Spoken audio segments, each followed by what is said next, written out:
All right. Good morning or good afternoon, depending on where you are. Welcome, everyone, to now our second AI Reasoning Weekly with Imandra, and very happy to have you here. I wanted to take this time to just give you an introduction to how to get started with ImandraX and CodeLogician. And let me share my screen. We also just launched yesterday a whole new set of documentation for ImandraX that we've been working on for a long time. And I think it is much improved compared to our previous docs. Let's see, share screen. Okay, perfect. So I want to show everyone, if you go to ImandraX.dev, which is not linked from our main website in many places yet. Soon it will be. This is going to become the main homepage for ImandraX, which is our core reasoning engine. But you now, participants in this AI Reasoning Weekly, are the first to know this URL. So this is our new, still in some ways work in progress, ImandraX page, and it's going to be the sort of home base for the community and so on. But if you go to this, ImandraX.dev, actually, that is where, the action is going to be. And you go to our docs, you'll see we now have, I think, much better docs than we've had in the past. So you've got a getting started section, your first proof, verification workflow, which we're going to go through a bit on this call, but teaching you basically how we typically approach problems when using Imandra. And it's pretty unique because Imandra has a seamless integration of bounded verification and unbounded verification. So you can think about it as model checking and inductive theorem proving all in, one environment, and you can apply these different techniques however you like, effectively mix and match them. And we have a particular kind of workflow that we found is very effective usually for getting started on a problem that combines them in a certain way. So that's what this is, the verification workflow, key concepts, either, some unique aspects of Imandra if you're familiar with other formal verification environments. Then this, gives you effectively an overview of those. VS Code guide, which is how to get started with VS Code. So that's something that I think it's useful for anybody who's joining these sessions, and we can do this in a progressive, ongoing way. But if you install Imandra through VS Code, following these instructions, then as we have these sessions, you should be able to follow along, and you hopefully with Riverside can just chime in, and if if you want to ask questions about things as we're doing it. But having ImandraX installed will make that much more effective. And then background on the language. So anyways, you can go through this documentation, but now crucially, we've got, I think, a very expansive verification section that effectively, shows you the different Imandra verification commands, how to use them in different nuanced ways, full documentation of the tactic language. So there's 45 tactics out of the box right now, ranging from uh, propositional reasoning all the way to automated induction about, you know, complex programs with recursive types and recursive functions.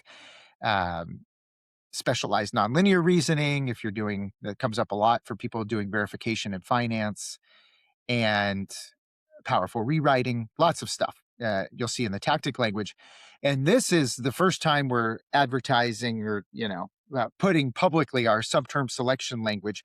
This is something that's internal classically in Imandra, the way subterms are selected. But we have now in the latest release exposed this in a really nice language. So this goes through it, and it's basically, for those familiar with systems like Rock, in their framework called SS Reflect. It's very much inspired by that, but it is a very ergonomic and powerful way to interactively select terms you want to manipulate when you're manipulating a goal state effectively. And so you'll see it's this, very robust subterm selection language with combinators. And that's all documented there, how Imandra's automated induction works, and also interactive induction, counterexample synthesis. Okay, I could go on. So please, yeah, check out these docs. There's a bunch of tutorials also. And just to show you, there's a nice technical reference at the end. We've got our logical foundations, what is special about Imandra, even from a philosophical standpoint. And we covered some of that in the last meeting. But as we go today through some examples, I will touch on this. But I think if you want to, understand, okay, how does Imandra fit into the landscape of automated reasoning tools, both as a practical tool, but also from the perspective of a logic. This is, I think, a very good place to start to understand that. And yeah, and then of course we've got a bunch of talks and videos now, of which this will be one that we'll add to this list, and different publications of using Imandra in different different domains. So we're very, very happy to finally. This has been a lot of work to get good docs done and released. So we would love everybody, please, who wants to learn, to go through those, and then please give us feedback if there's things that are unclear or you need more documentation on. We would welcome that feedback. Okay, so now what I want to do is walk you through just working with ImandraX, and I'm going to actually, I'll go through the docs to show you how to get there. But if you go to case studies, you go to the bottom, you'll see this top 100 mathematical theorems link. And this is a project that we're doing where basically there is this list that I mentioned last time. Freak Vedek has been maintaining this since effectively I think, early 2000s when I was an undergrad. I'm pretty sure this was already up here. And it's based on a list that someone else had compiled of the top 100 theorems in mathematics. Of course, totally arbitrary list, although there's some canonical choices, I think, that most people would agree. And then it's a leaderboard in a sense of which systems have these proofs been formalized in. And you'll see Isabel, has almost all of them, 92 out of 100. And so Imandra, normally we think of it as a theorem prover for reasoning about code and computational artifacts, but it's also very powerful and ergonomic theorem prover, proof assistant for mathematics, and especially computational mathematics. So anyways, we have been going through, it's really just a pet project of mine that's been a lot of fun, to go through and build up this formalization of as many of these theorems as we have time to do in Imandra. And really that's also a nice source of problems that's different from reasoning about programs directly, to help guide automated reasoning ergonomics. And so anyways, want to point you to this. And there's a link. So this page goes through a bunch of them, but there's a link at the bottom. So Imandra 100 theorems to our GitHub repo. So this is all online. And I think that this is a nice place to get started. So for example, infinitude of primes. This is a very nice proof to go through to effectively learn how to do non-trivial things in Imandra. And it's got a lot of automated proofs, but it also has interactive proofs in the tactic language. And so I want to show you that. And anyways, we'll work up to that. But basically, once you've installed Imandra, which you can do if you're in VS Code, you can just search ImandraX. You'll get this plugin page. You can install it from here. And then once you've done that, if you go to create an IML file, so I'm just going to make a fresh buffer and save it. Let's just say fun.iml. Oh, I already have one. Let's replace it. And now you've got the Imandra mode enabled. And so now this is let's say development. And so now you can start to use it. So for example, let's define a function. I'll say let f of x equal x plus 1. And you'll see as we were typing, of course, we got feedback. If we have a syntax error, there's nice ImandraX feedback live as you go. So we've got f of x defined to be x plus 1. And that's a program, of course. So Imandra's logic is effectively a pure subset of OCaml. So when you write down your models in Imandra, at the lowest level, you're writing OCaml code that you think of as just being a program, but it's also, in a sense, interpreted as a mathematical logic, definitions in a mathematical logic, and you can reason about them. And so now I can, apply some verification commands. So I might say, verify fun X. So we give verify a lambda term. And in this case, we have one parameter to our lambda. And I'm going to say, verify for all X, f of X is greater than 100. Okay. So now I just hit save and Imandra comes back and says, oh, verification failed. That is not true. And we see, okay, we get a counterexample. And that counterexample is with X being set to -1, for example. So there's many counterexamples there, but Imandra gives us a concrete one. And just to show you, when you get such a counterexample, you can hit copy. And so I just did that. And now I hit paste. And that actually gives us that counterexample as a computational value now defined in the logic. So we now have, if you saw, our counterexample had this, or our goal that we got the counterexample for had this argument X. And so the counterexample then defines a module for us. By default, we call it M, and it has all of your free variables bound there with values. And so now we get, M is a module with X set to this value. And we can evaluate, we can always run Imandra models within this editor through the eval command. So I'm going to say eval, f of m.x. And I evaluate that, and then we'll see, and the result is 0, which makes sense because it's -1 plus 1, we get 0. But that is just a crucial piece of this environment and workflow. Is very often you're posing goals which are actually false. They might be largely true, but most of the time in the real world, your conjectures about your systems that you're trying to verify will be wrong, at least in some edge cases. And a key aspect of Imandra is, Imandra is symbolically analyzing your system to figure out if there are those edge cases where your goals can be falsified. And then, if that's the case, then Imandra works to synthesize concrete counterexamples, tries to make them minimal in a certain sense and understandable. But when it does that, you then get those values directly and you can compute with them. You can run them through your model. You can, really use them as a source to triage and understand effectively, why your goal isn't true. And oftentimes that's because you need to add missing hypotheses. And so, for example, here we go back to this goal.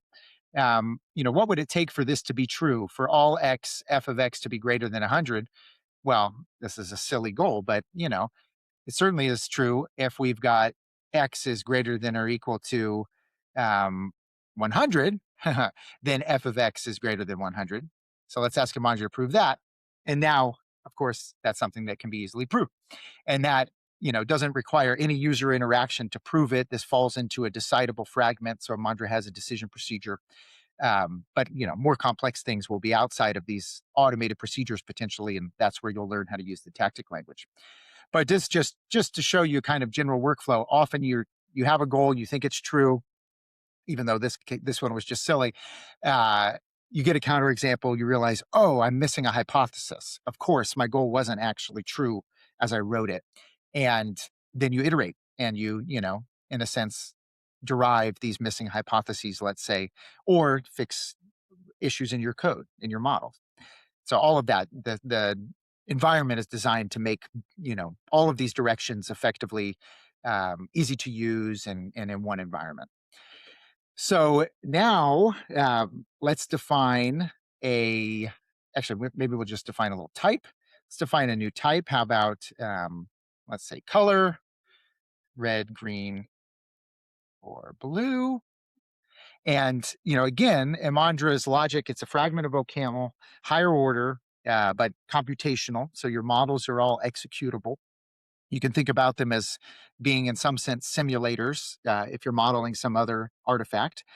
And then, you compute with them to validate them, to understand the model and to gain assurance that you've modeled things correctly. And then you use Imandra to reason about them. And a key part of using a language like Imandra's is using types. And so one of the most basic kinds of types that we use are so-called algebraic data types. These are a generalization of enums that you would see in other languages. You can think about them as being sort of enums with parameters.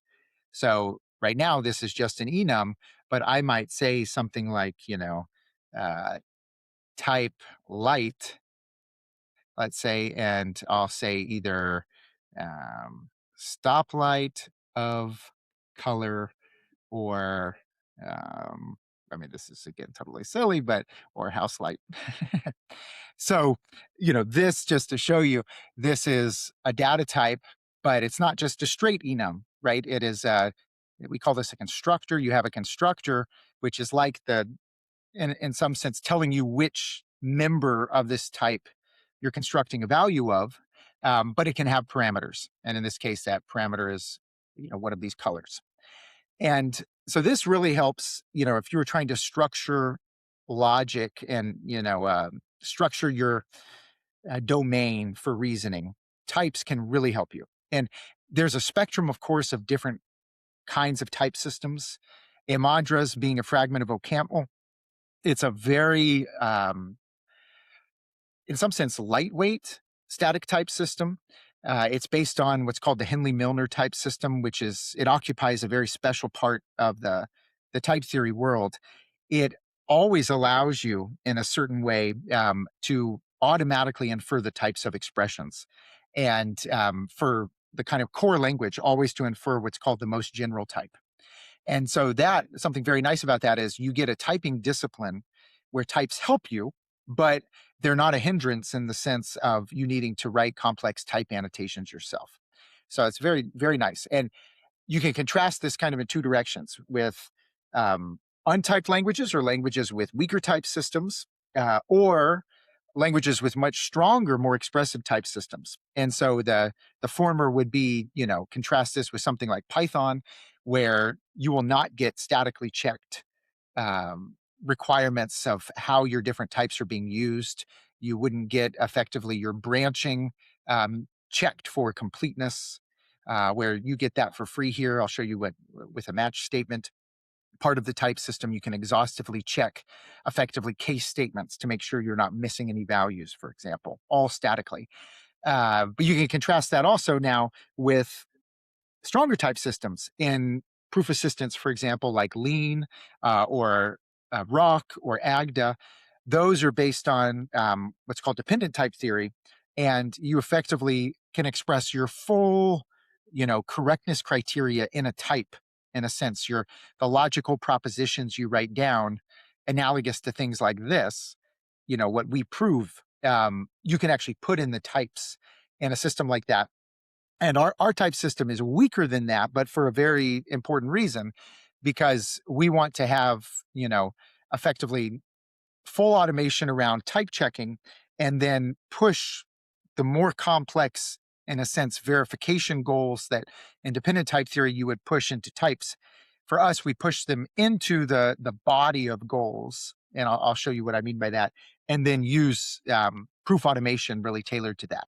So anyways, you can think about for the computational core of theorem proving, in a sense, and of logic, Imandra really is has that as its basis. And so you can express anything that you could, in a sense, compute with in one of these richer type systems, and property you could express about it.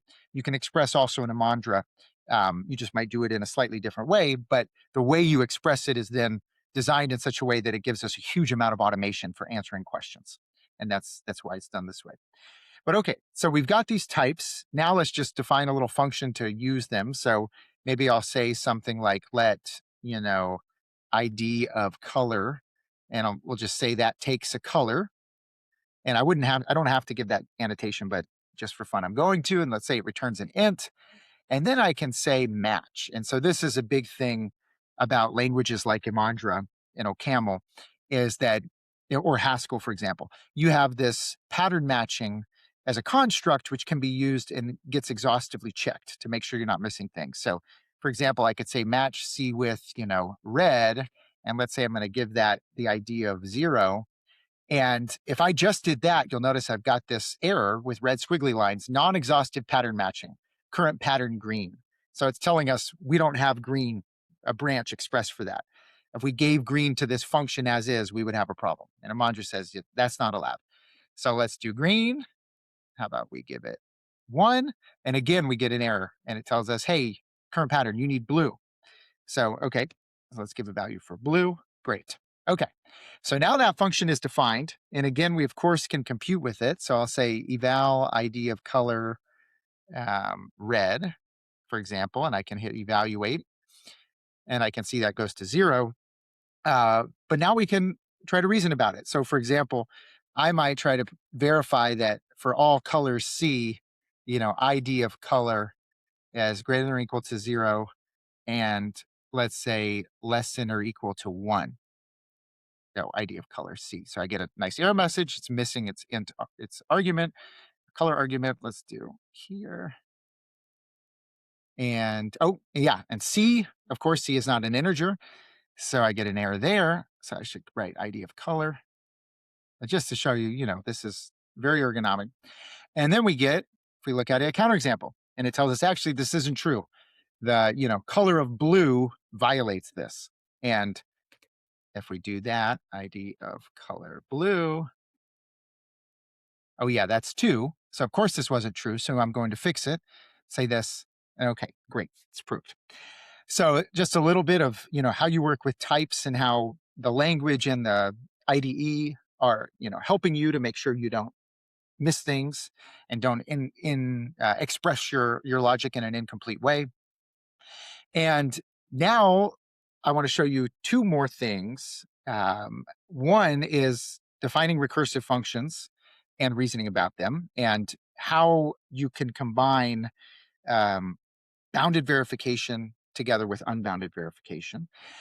And so this is going to loosely follow along with, if we go back to the ImandraX documentation and you go to getting started, the verification workflow. So you'll see this on the right, you have this summary.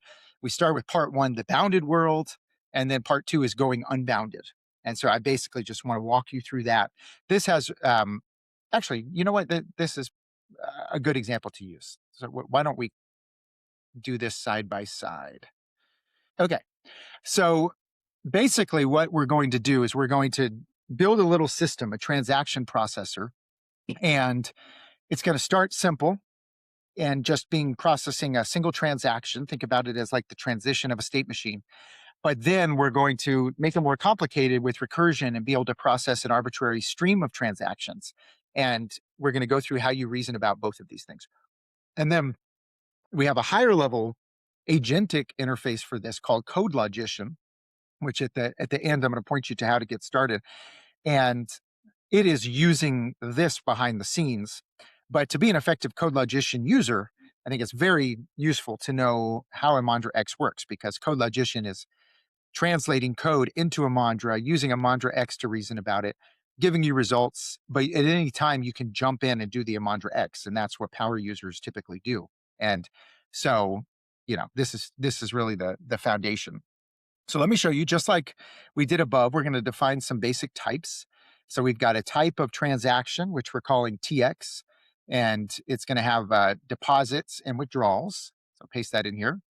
And now, Imandra just accepts that type definition. By the way, if at any time you effectively want to inspect in more detail the state of your Imandra session, you can hover over any definition, actually any event, like proving a theorem or, defining a type or a module, and you can always click Open Tasks in Browser.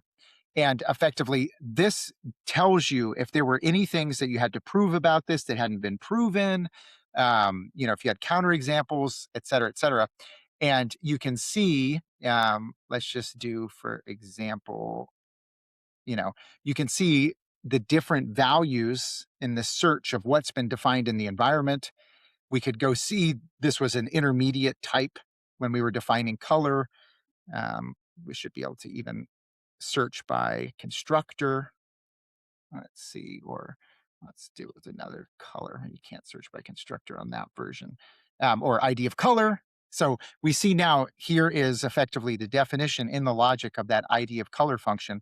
You can click on this to get the definition of the type that's actually used. You can click on the different, constructors effectively if you see them anywhere and go to their type definitions. And this is in telling you in the logic what this looks like. So you'll notice when we defined this, it was defined with this match statement. That's surface level. In the logic, this actually gets translated into different forms. And in the lowest level form, this really turns into these if then else statements. And anyway, so you can see that and go into the low level things. Once we have proofs here that are non-trivial, you'll see you can go navigate the proofs. So this is a very useful thing to know how to do. Hover over anything and effectively open the task in the browser. Now let's define a little transaction processor function. So it's going to take two arguments, a balance and a transaction. And if you're depositing, in units, you're going to add that to the balance. Otherwise, if you're withdrawing, then you're going to subtract it from the balance. Let's copy that. And, anytime we write down definitions, I think it's very useful to just compute with them a bit and ask some basic questions with verify. And, so I might just do like eval apply v1, and let's say my balance is 10, and I've got a transaction of deposit 100. Let's just see, and we can hover over and see, okay, the result is 110. Great. But now, of course, we can ask a question. So let's do this. I'm copying this verify statement. And remember, verify, it's given a Boolean valued function. And what we want to verify is that function will always evaluate to true for all possible inputs. And this has two arguments. And so val is an arbitrary integer of which there's infinitely many. And transaction is an arbitrary transaction value of which there's also infinitely many. There's only two constructors, but those constructors take int as an argument. So there's an infinite number of each of these, possible types of transactions. And we're asking Imandra for all of those, for this infinite state space of values. Is it always the case that if balance is greater than or equal to 0, then if you run this transaction processor, apply v1 to those values, you get something greater than or equal to 0? And I'll just hit check. And Imandra comes back and says, oh, that's not true. And it tells us there's a counterexample. So we've got, a balance of 0 and a transaction of deposit some negative value. Then, of course, we can violate and get effectively a counterexample to this goal. We can have a negative balance and probably get a fee or something if we do that. So we find this counterexample, and then when we look at it, so this is just this narrative here to learn this process. When we look at it, first of all, we realize this conjecture we had was false, but we also realize something looks weird here. A negative deposit, right? That's by the logic we've written, that's possible. But effectively, that's weird, right? And we might want to not allow that. And so that's where we will, iteratively analyze the counterexamples and think about our logic and say, oh, wait a second, there's, here are two issues. Deposits with negative amounts, right? Those decrease the balance, and probably we shouldn't allow effectively negative deposits, and withdrawals are actually not checked against the available balance. So if we go through this process, these are, two key observations. And so now let's effectively extend our logic and try to take this into account. So we've got a new apply function, and let's copy that in. And so, this is our, let's say, single transaction processor with improved logic. And now, again, it has the same signature, so it takes a balance and a transaction. But now we've got some more complex logic. We're saying if it's a deposit, then that deposit needs to have a positive parameter, positive number of units.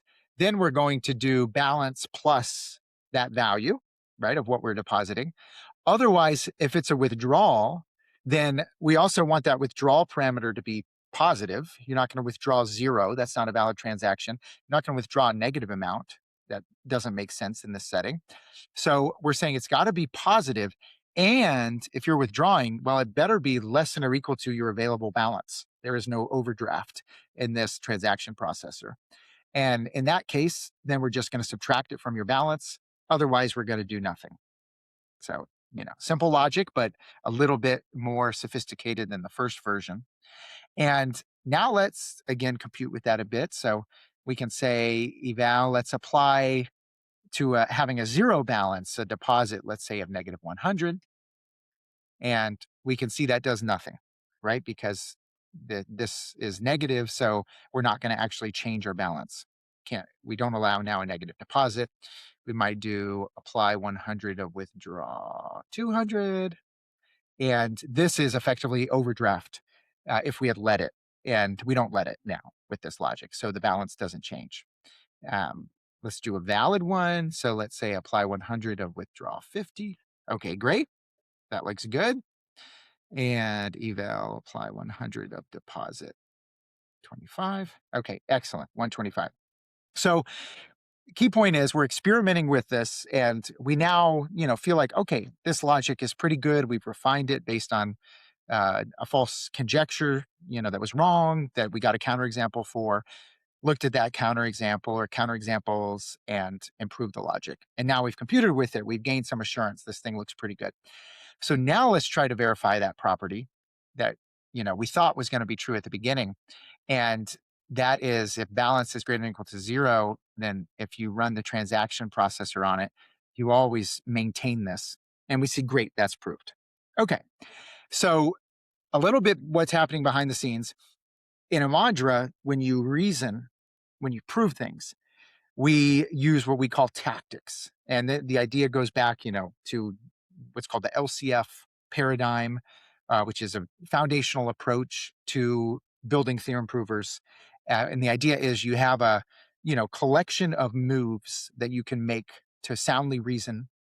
And then you have ways of composing those moves. Those are combinators, what are often called tacticals. And you want to have, a very ergonomic collection of moves. And then you want to be able to program those to make more sophisticated moves, to do automated reasoning, to solve hard problems with less intervention. And so Imandra has a rich tactic language. It's extensible. You can define new tactics, also written in the language of Imandra. And ultimately, your proofs, go down to the very leaves of these proofs, in a sense, or these things that are using these tactics. And when you run verify like this without any additional annotation, we are using one of our built-in, core workhorse tactics that's set up to be the default tactic. And that is something we call recursive function unrolling. And so that you can read about it on the docs page, read about it in our papers. But it's very, very powerful. It works with higher order functions too.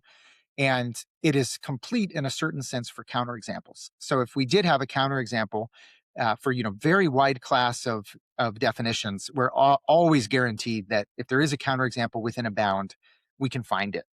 And then if you have bounded problems, this always can effectively prove them. As long, for the vast majority, there's a precise delineation of what it's complete for, but it is where you will live most of the time, let's say.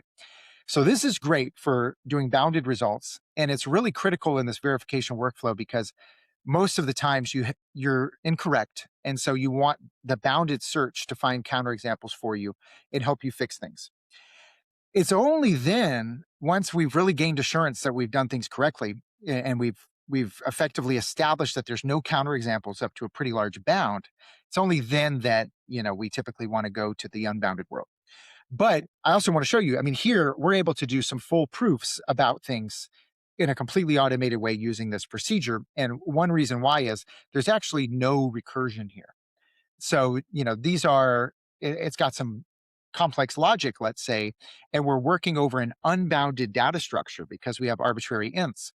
But this tactic, this unrolling tactic, which is used here by default, it's able to reduce those to a decidable world and prove it for, all possible values. So, this is a full proof.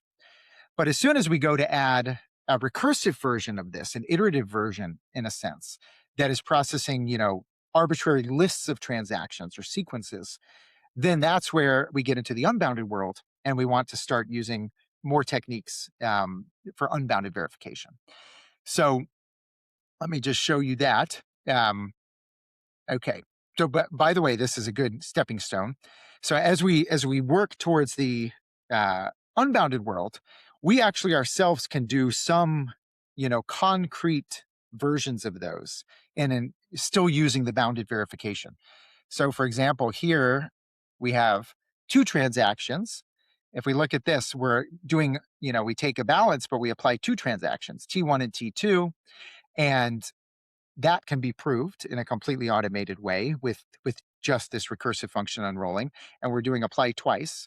And likewise here, we're doing apply three times, taking a T1, T2, T3. And that also, can be done in a fully automated way. So you can do a lot in this completely bounded world. And always, any unbounded goal, you can always do a bounded verification on it, directly, actually as a tactic. So we'll go over that. But now let's make it more interesting. Let's go unbounded. And what we're going to do is define a recursive function. Let's call it process. Starts with a balance and then takes a sequence of transactions. And then, let me just show you how does this work. So this is, this TXs, this is now a list of transactions. And in Imandra, which again, this is valid OCaml, the way we define a recursive function is you say let rec. So we're saying this is going to be a recursive function called process, takes a balance and now takes a list of transactions. We'll figure out that that's a list by the way that that variable is used. And then we're going to match it. And it's either an empty list, in which case we just give the balance back, or it has a first transaction and then a list of remaining transactions to process. And so what we're going to do is we're going to apply that first transaction to the balance. That then gives us a new balance. And then we're going to further process that against the rest of the transactions. So that's a very common recursion pattern in Imandra. You may be familiar with folds. So this is effectively writing out a fold in a sense within accumulator, just as a recursive function. You could also use fold as a higher order function here. So let's do check. And you'll notice now this definition actually gives you, that's telling you there was a proof. And the reason why you have a proof with this definition is because as soon as you introduce recursive functions into your environment, there's things that have to be checked about them in order to allow them to come into the logic. It's possible to write down recursive functions that don't terminate. That's actually very common, and where you get into infinite loops. And that's annoying when you're just writing a program, leads to a bug typically. But when you're reasoning in a logic, that can lead to unsoundness. Recursive functions that are effectively not terminating in a precise sense can allow you to, derive false. And we have in our termination section here in the documentation, you'll see a workthrough of that. And what we need is we need these functions to satisfy what we call our definitional principle. And what that tells us is adding in these new definitions into our logic doesn't introduce an unsoundness, that effectively wasn't there before there was any. It's called being a conservative extension. And because we start from a sound-based theory, and we always do these conservative extensions, we know we're living in a sound world, so that the things we go to prove, we're proving them because they're really intrinsically true. We're not proving them because we've added some axiom that made our logic inconsistent. Okay, so this was automatically proved admissible by Imandra. And again, I could open task in browser, and now you see more details. And you see actually there was a goal here involving ordinals. And that's how behind the scenes, that's the kind of mathematics Imandra does to make sure that recursive functions are sound to add into the logic. And we could actually go through and, see what the proof was that's used if you want. Okay, so now we've got this function. We, of course, let's go back to this docs. We can compute with it, but now we can do more interesting things, like we can give a list. So we start with, let's say, 100 is a balance. We now have a list of transactions, deposit 50, withdraw 30, withdraw 20. We can evaluate that, and we can see the result is 100. Likewise, we can evaluate this recursive function, on this value, and withdraw 20, deposit 50. Great. Okay. So again, we're just computing with these things as normal code. But now let's go to actually prove something about it. And I want to show you a few ways to do this. First of all, let me make this screen a little bigger. First of all, actually, let me show you when we have no annotations here. So if we just go check, Imandra does some work and it gives us this, red squiggly line. And what this tells us is Imandra approved this up to a bound. Because remember, this is a recursive, it's a goal involving a recursive function, which is working over unbounded structures. And we're using this default tactic, which is designed for bounded reasoning. And so what this is telling us is actually up to this default bound of 100, there's no counterexamples. So that's very good evidence that this goal is true. And you can actually turn that into a real verification result. So for example, I can add this annotation up to 100, and I can, so you'll see this, at up to 100. And now I can go check, and now I get a green result. And Imandra is now telling us this has actually been proved to be true up to this number of steps. So that's a very useful thing. You can actually use that as a real bounded verification result in a safety case. It's an actual theorem. And what that number of steps means concretely, you can extract. And what it has to do with is basically because Imandra's goals are Boolean valued functions, if they have a counterexample, that counterexample can be run through the goal and the goal would then evaluate to false. So anytime that happens, of course, that's a finite computation. So that gives rise to a finite call graph for that execution of all of the different functions that called each other. It will always be finite because it's running on a concrete counterexample and it's computing false. So if such a counterexample exists, it corresponds to a finite call graph. And we can then go explore the possible space of those finite call graphs up to a bound. And so that's exactly what this in number of steps means. This is actually a measure of this lattice of symbolic call graphs that could lead to the goal evaluating to false. And you can think about that as being, in a sense, a space of possible counterexamples. And it can survey a number, an infinite number of possible counterexamples at each step when you have things like integers in there. So this is a real result, can be made precise. You can add this up to annotation and great, it is in a sense a precise theorem. But that's still not enough for, if we want absolute assurance, this thing, always works. We don't want there to be some edge case beyond the bound that we considered, right? That where this property doesn't hold. And so now effectively, I'm going to show you, we're going to go here. We are going to use one of Imandra's workhorses for unbounded reasoning, which is a tactic we call auto. And if anybody's familiar with Boyer-Moore, this is inspired very much by the Boyer-Moore inductive waterfall, which is the foundation of ACL2, which is widely used in hardware verification, for example. And this is, really key to how you can effectively use Imandra for doing unbounded reasoning. But basically now, instead of just saying verify, I'm going to say theorem, because now once this is an unbounded result, this is a proper theorem. It's going to be a proof by induction, and I want to save it. So when you say verify, this is in a sense an anonymous goal. I'm not giving it a name. I'm just giving a Boolean valued function, a lambda in this case, that I want to verify. But when I say theorem, or I can also say lemma, it's the same thing. It's just we use lemma usually to mean a smaller result. When you do that, you're now giving a name to a result. And once you prove it, you can then reuse it in other settings. So now I'm going to say, okay, lemma, process safe balance. And now I want to go prove this, for all possible cases for lists of arbitrary length. And so I'm going to go check. And great, I get a proof. And I can, hover over it and see a little bit of information. I can also go open the task in the browser. And we see it was proved in, 171 milliseconds. And crucially, I can go through the proof. So we see what Auto did is Auto, uses what we call our inductive waterfall. Oops, what did I do? And all of this is collapsible, by the way, which is very useful for navigating these proofs. But now, Auto realizes, okay, from this goal, there's no other simplifications it can do except now, take the goal and try to figure out how to prove it by induction. And so, we realize that we say must try induction. Now we're going to use what's called functional induction, where we go and we mine automatically the function symbols that appear in the goal and look at how they're used, look at how they do recursion and how they were approved terminating. And we then synthesize an induction scheme based on that. And here, this little Greek letter phi, that corresponds to the goal. And so this is now an induction scheme that's been tailored to this goal. And then that, we instantiate it. It corresponds to this, but that gets simplified into these sub goals.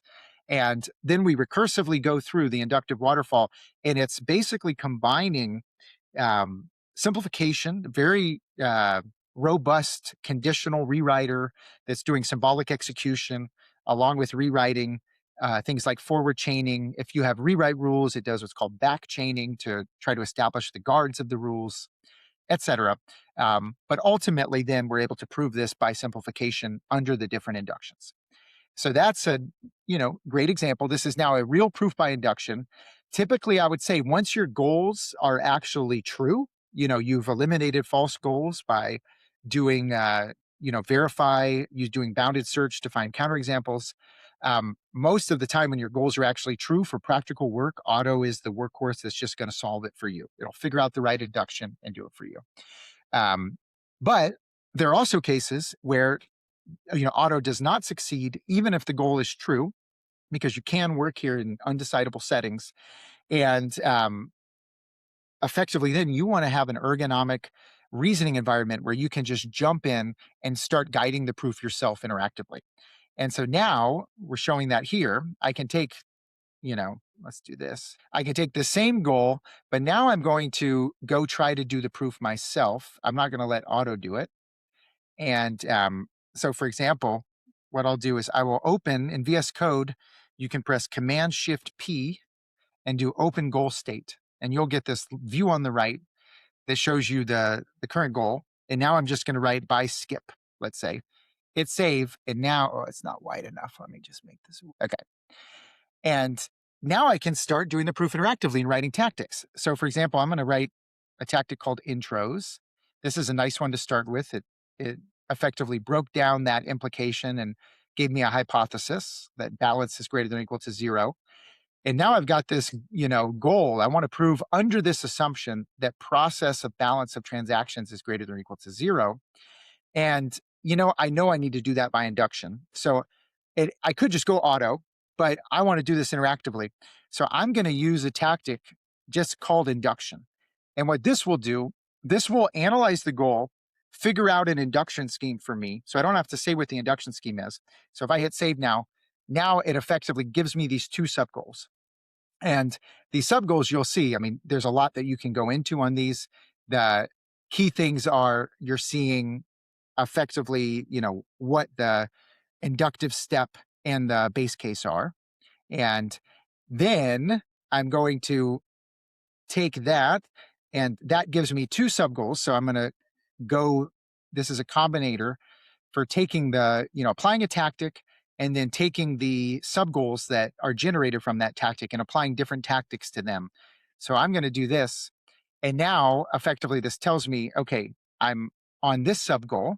I can just look at the top if I want. I've got all this stuff expanded to be useful, but you don't have to. It's not there by default.